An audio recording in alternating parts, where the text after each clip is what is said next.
Hi guys, dito tayo ngayon sa Big C. Kala.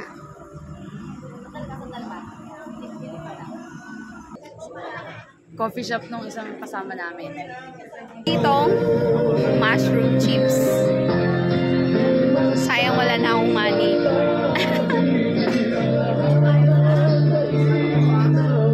Overlooking. Ang dami na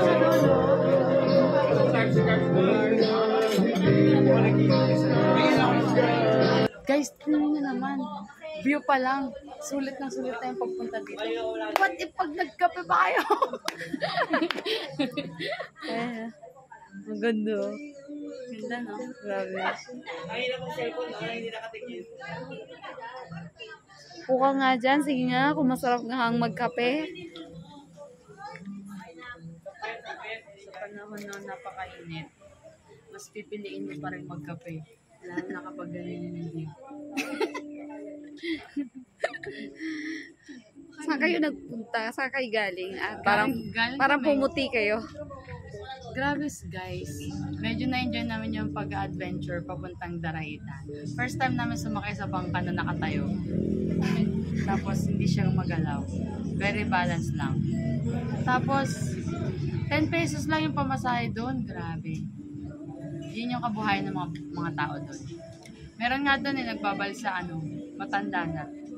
Pero kering-kering niya pa, ang dami namin nakasakay.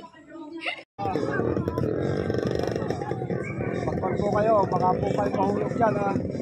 Kapit ka lang po sa akin. Kapit ka sa akin.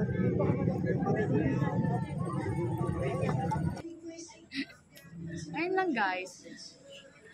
Enjoy naman siya kasi ang ganda ng views. Kung nature lover kayo.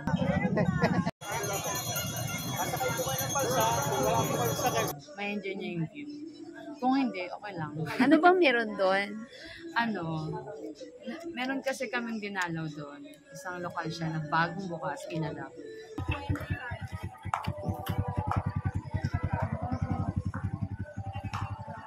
Labrador Gillier, naglakad lang?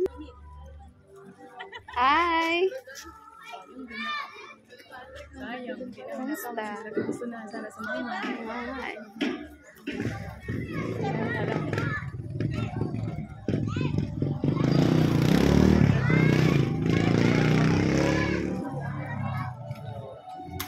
So, ayun, as mga naturuan, syempre, as part ng pag-ibig, ay, dinalo namin yung mga kapatid at nagkaloob ng genset na magagamit nila kasi nga, sobrang dilim din siguro dun kapag kulang kuryente.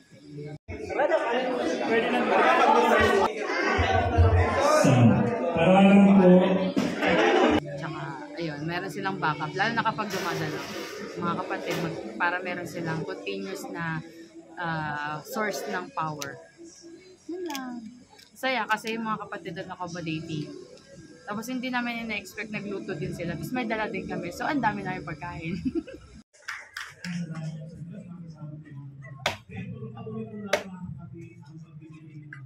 Kahit walang asukal, maganda. Tamis siya. Opo, natural. Sis, yung kalahati nasa... Ayun. Enjoy yung pagpunta doon kasi nga mainit. Mainit pero ang sayo kasi kapag marami talaga kayo tapos kapag gusto mo kasi yung ginagawa mo, may pag-ibig yung ginagawa mo, hindi mo mararamdaman yung init. Magandang araw. Okay. Diba totoo yun, no? Para kang nag-enjoy ka sa ginagawa mo. So siguro yung pagod mo mamaya pa mararamdaman pag nakauwi na.